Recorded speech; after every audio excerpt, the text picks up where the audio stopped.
헤드라인 뉴스입니다. 천연기념물 곤충연구센터가 복원 중인 장수하늘소의 야외 환경 자연 우화 장면을 촬영하는데 사상 최초로 성공했습니다. 덕포지구 도시재생 뉴딜 사업을 성공적으로 추진하고자 개설된 도시재생대학의 수료식이 진행됐습니다. 2021년 제19회 동강국제사진제의 단위 행사 중 하나인 전국 초등학생 사진일기 공모전 결과가 발표됐습니다. 청령포 초등학교 4학년 김현호 학생의 우리는 언제쯤이 대상으로 선정됐습니다. 영월문화재단이 2021년 무지개다리 사업 다문화 토크를 7월 8일부터 2주간의 간격으로 총 6번 진행합니다. 우리군과 농촌 신활력 플러스 사업 추진단이 지난 8일 농업기술센터 교육관에서 농촌 신활력 플러스 사업 주민설명회를 개최했습니다. 이번 주부터는 영월인 시간을 통해 청년뿐 아니라 영월을 이끌어가는 다양한 연령층의 영월 국민을 소개합니다. 여러분 안녕하십니까? 살기 좋은 영월, 영월 군정방송입니다. 코로나19 확산세가 또다시 심상치 않습니다. 지난 6일 우리 군은 코로나 발생 세부적인 현황을 알리고 지역 확산의 총력 대응을 호소하는 담화문을 발표했습니다. 모두의 인내와 노력을 결집시켜 지금의 위기를 잘 넘길 수 있도록 조금만 더 방역에 적극 동참해 주시기 바랍니다. 조속한 일상 복귀를 바라며 영월 군정방송 시작합니다.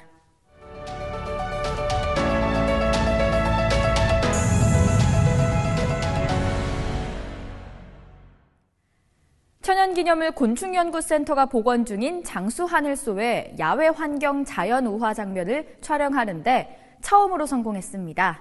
자세한 소식 조경아 리포터가 전해드립니다. 영월군은 천연기념물 곤충연구센터 야외 사육장에서 지난 2017년 8월 1일 암컷 장수하늘소가 산란한 지 꼬박 4년 만에 2세대 성충이 성공적으로 우화했다고 밝혔습니다. 그동안 추측으로만 난무했던 장수하늘소의 야생에서의 실제 생활 주기를 실험을 통해 3, 4년임을 확실하게 밝힘으로써 장수하늘소의 자연 복원에 한 발 다가서게 됐습니다. 지난 2012년에 이미 장수하늘소의 인공 증식을 세계 최초로 성공시킨 바 있는 천연기념물 곤충연구센터 이대암 센터장은 이번 촬영을 통해 장수하늘소의 야외 환경에서의 라이프 사이클을 세계 최초로 밝혀내는 쾌거를 이뤘습니다. 특히 장수하늘소 성충이 우화 후 나무에 구멍을 뚫고 나오는 장면을 사상 최초로 촬영하는 데 성공했습니다. 이 장수하늘소의 우화가 갖는 의미가 뭘까요? 자연 상태에서 비 맞으며 눈 맞으며 과연 그 라이프 사이클이 몇 년인지 전혀 몰랐어요. 그냥 한 6, 7년, 7년 될 것이다 이렇게 생각했었는데 이것은 무슨 의미가 있냐면 우리가 앞으로 이거를 복원하는 데 있어서 자연 상태 방사하려면 얼마 만에 나오는지는 알아야 될 거 아니에요. 그래서 아주 중요한 기초 자료가 될 것입니다. 장수하늘소는 대략 50개에서 80개 정도의 알을 낳으며 알에서 깨어난 일령유충은 본능적으로 나무 속으로 파고 들어가 4, 5년 동안 나무의 목질부를 파먹으며 자라게 됩니다. 자연에서 장수하늘소의 출현 시기는 6월에서 8월이기 때문에 금년 내에도 계속해서 더 우화할 걸로 기대하고 있습니다. 이번 실험은 장수하늘소가 중부 이남 지방의 기후에도 문제없이 생육하는 걸 증명해준 매우 의미 있는 결과라고 평가됩니다. 또한 장수하늘소는 한꺼번에 성충으로 우화하지 않고 몇 해를 거쳐 순차적으로 우화하는 특성이 있기 때문에 앞으로도 이 나무에서는 수십 마리의 장수하늘소가 2, 3년 내에 더 나올 걸로 기대됩니다. 영월군은 앞으로 살아있는 장수하늘소를 일반인들이 연중 관람할 수 있도록 생태 전시실을 마련할 계획이며 이번 방학 기간 동안 영월 곤충박물관을 방문하면 야생의 장수하늘소를 직접 볼 수 있도록 공개할 예정입니다. 살기 좋은 영월, 조경아입니다. 덕포지구 도시재생 뉴딜 사업을 성공적으로 추진하고자 개설된 도시재생대학의 수료식이 진행됐습니다. 덕포지구 도시재생 뉴딜 사업을 성공적으로 추진하고자 덕포와 인근 지역 주민의 도시재생에 대한 이해를 제고하고 덕포의 지역과제 연구와 해결 방안을 도출하기 위해 도시재생대학에서 교육을 진행했습니다. 덕포지구 주민과 지역 청년들을 대상으로 한 강의가 열렸으며 5월부터 6월까지 6주 동안 매주 금요일 코로나19 방역 지침 준수하에 진행됐습니다. 수강생들은 도시재생 뉴딜 사업의 사례와 공동체 역할, 도시재생과 사회적 경제의 이해 등을 배우며 덕포시장 상권 활성화를 위한 분야별 의제도 발굴했습니다. 뿐만 아니라 덕포시장 상권 활성화를 위한 의제를 발표하고 주체별 역할을 이해하며 다양한 아이디어를 도출했습니다.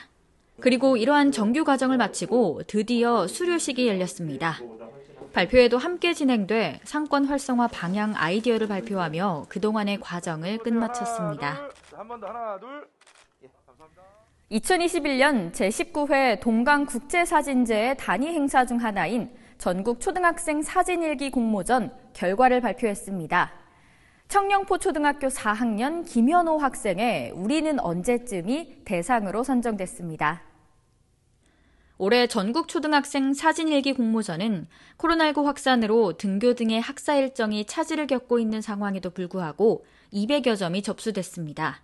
대상으로 선정된 김현호 학생의 우리는 언제쯤은 코로나로 인해 등교하지 못해 처음에는 좋았지만 점점 등교하지 못하는 기간이 길어지며 친구들과의 일상을 그리워하는 답답한 마음을 동생과 함께 적은 작품입니다. 동생의 표정도 재미있게 담았으며 빨리 일상으로 돌아갔으면 하는 희망을 표현했습니다. 사진과 글의 조화도 훌륭해 심사위원 모두 만장일치로 대상으로 선정했습니다.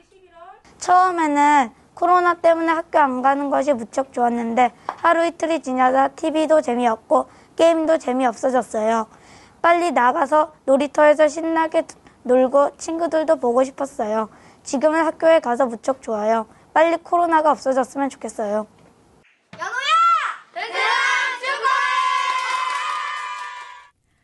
영월문화재단이 2021년 무지개다리 사업 다문화 토크를 7월 8일부터 2주간의 간격으로 진행합니다. 무지개다리 사업의 다문화 토크는 문화 다양성과 관련된 주제와 사회 문제, 지역이 겪고 있는 상황을 참여자들이 문제에 대해 인식하고 생각하게 함으로써 개개인의 생각을 이끌어내고 서로의 생각을 공유하는 프로그램입니다. 이를 통해 문화 다양성에 대한 이해의 폭을 넓히고 다름을 받아들일 수 있는 계기를 만들고자 기획됐습니다. 프로그램별 주제로는 1회차 N포세대를 바라보는 우리, 2회차 우리 삶의 방향성, 3회차 지역 예술가를 바라보는 시선, 4회차는 영월의 미래는, 5회차는 남자와 여자, 그리고 양성평등으로 구성되어 있습니다. 특히 올해는 미술을 통한 문화 다양성을 이해하고 마음을 표현할 수 있는 방법을 추가로 시도할 계획입니다. 프로그램 참여는 무료이며 매 회차별로 10명 이내 선착순 접수를 받습니다. 우리군과 농촌 신활력 플러스 사업 추진단이 지난 8일 농업기술센터 교육관에서 농촌 신활력 플러스 사업 주민설명회를 개최했습니다. 이번 주민설명회는 지난해 9월 농림축산식품부로부터 선정된 농촌 신활력 플러스 사업의 취지와 방향에 대한 이해도를 높이고 주민주도 농촌 활성화를 위한 국민들의 적극적인 참여를 유도하기 위해 마련됐습니다. 설명회는 최선강 강원대학교 교수의 농촌 신활력 플러스 사업의 취지 및 이해 특강에 이어 이상하 추진단장의 농촌 신활력 플러스 사업 방향 및 액션그룹 참여 안내, 참여자 질의응답과 의견 수렴 순으로 진행됐습니다. 이상하 추진단장에 따르면 이번 사업의 핵심 목표는 장류산업 발전을 통해 농촌에 새로운 활력을 불어넣는 것이라며 그 매개고리는 지역 자원과 액션 그룹들에게 있다고 설명했습니다. 또한 기본 계획 확정 전까지 의견 수렴을 위해 최선을 다하겠다고 전했습니다. 이번 주부터는 영월인 시간을 통해 청년뿐 아니라 영월을 이끌어가는 다양한 연령층의 영월 군민을 소개합니다. 오늘은 지역문화예술연대 이효정 대표를 조경아 리포터가 만나봤습니다.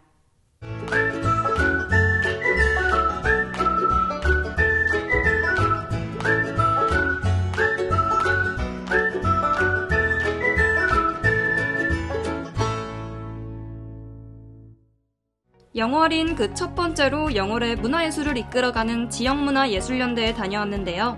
어떤 곳인지 지금부터 만나보시죠. 대표님 소개 부탁드릴게요. 저는 지역문화예술연대 다같이 대표를 맡고 있는 이효정이라고 합니다. 지역문화예술연대 어떤 곳인가요? 지역에서 이제 예술활동을 하고 있는 분, 또 이제 공방을 운영하시는 분, 그 다음에 이제 기획활동을 하시는 분, 그 다음에 이제 문화예술 활동가분들이 모여가지고 그러니까 지역에 대해서 우리가 토론하고 이야기하고 그 기반을 가지고 저희가 기획문화 활동을 해가지고 공모사업이라든가 아니면 지역에 이제 다른 문화 활동을 하고 있는 팀입니다. 영월에서 문화예술 활동을 하는 이유가 있으실 것 같은데 뭔가요? 제가 영월이 고향이에요. 근데 그전에는 이제 전공하고 제가 본업이 이제 그때는 공연자였죠. 그때는 뭐 전국을 이제 공연을 하고 다니고 또 조금 더 지나서는 이제 예술교육과로도 이제 활동을 했는데 강의를 전국으로 다니다 보니까 막상 영월에서는 그런 활동들이 많이 이루어지지 않고 있더라고요. 그래서 제가 그러면 내 고향 영월에서 나도 뭔가 예술로서 할 수 있는 걸 한번 찾아보자. 그래서 제가 이제 영월에서 활동을 하기 시작을 했죠. 시작한 지는 한 20년 됐습니다. 최근 좋은 일이 있다고 하는데 어떤 일인가요? 정부의 공모사업을 몇 건 저희가 넣습니다. 2021년도 지역형 생활문화 활성화 시범사업이 선정이 됐고요. 그리고 또 콘텐츠 특성화 사업이라고 있어요. 이거는 이제 5년간 장기 사업인데 이게 저희가 또 선정이 됐습니다. 그 레파토리는 떼꿈과 전산옥 로망스라고 해서 앞으로 저희가 5년 동안의 지역의 이야기를 가지고 어떤 콘텐츠를 만들어내고 그거를 이제 상품화 시킬 겁니다. 네. 지역문화예술에 관심 있는 청년들에게 한마디 부탁드릴게요. 제가 고향이라고 와서 이렇게 활동을 하면서 가장 느낀 게 관심 있는 청년들은 많아요. 근데 용기가 있는 청년들은 조금 부족하다는 느낌이 들더라고요. 그래서 지역에서 활동하고자 하는 청년들한테 그냥 무조건 용기를 내고 도전을 해보라고 하고 싶어요. 두려워하지 말고 기획이라는 거는 도전이에요. 실패를 한다는 전제하에 우리가 할 수 있는 도전이거든요. 그래서 그런 기획들을 무모하고 용감하게 해봤으면 합니다. 앞으로의 계획이나 바람은 어떻게 되시나요? 현재 저희가 올해 이제 공모사업에 선정된 콘텐츠 사업이 잘 됐으면 하는 거예요. 왜냐하면 문화로 우리가 지속 가능함을 꿈꿔야지 되고 또 이제 영월에서 문화로 먹고 살만한 어떤 것들이 있어야 하잖아요. 그래서 저희가 그 시작의 단초로 이제 콘텐츠 특성화 사업을 시작한 거기 때문에 꿈꾸는 거라면 콘텐츠 특성화 사업이 굉장한 성공을 거두는 거죠. 마지막으로 대표님께 영월은 어떤 의미인가요? 영월은 저한테 있어서 시작이기도 하지만은 끝이기도 해요. 왜냐하면 제가 영월에서 문화예술 활동을 시작하게 된 이유가 이제 지속 가능한 영월을 함께 만들고 그리고 또 살고 싶은 영월을 함께 만드는데 조금이나마 함께 하고 싶은 마음에서 시작을 한 거거든요. 제가 이제 영월에서 태어난 사람이고 그렇기 때문에 이제 시작 자체를 영월에서 했고 제가 하는 이 활동이 결국은 끝까지 가서 제 시작과 끝을 이 영월에서 이렇게 마무리 짓고 싶어요. 그래서 영월은 저에게 시작과 끝입니다. 다양한 업종의 영월 군민을 만나는 영월인. 그 첫 번째로 다양한 문화활동을 기획하는 지역문화예술연대. 이곳을 통해 영월의 문화예술이 앞으로 더욱더 성장하길 바랍니다. 살기 좋은 영월, 조경아입니다. 지난 6월 30일 극동 스타클래스 예비입주자협회에서는 생계에 어려움을 겪고 있는 저소득 가구를 위해 성금 100만 원을 영월군에 기탁했습니다. 지난 5일 영월 래프팅협회에서는 코로나19로 어려움을 겪고 있는 가운데 위기 가정에게 위로와 힘이 되길 바란다며 영월군에 현금 100만 원을 기탁했습니다. 불볕더위가 찾아온 7월입니다. 무더위에 마스크까지 쓰며 답답하지만 하루빨리 마스크 벗고 생활할 수 있는 날이 돌아오길 바라며 더욱더 방역수칙에 힘써야겠습니다. 살기 좋은 영월 군정방송, 이번 주 준비한 소식은 여기까지입니다. 시청해주신 여러분 고맙습니다.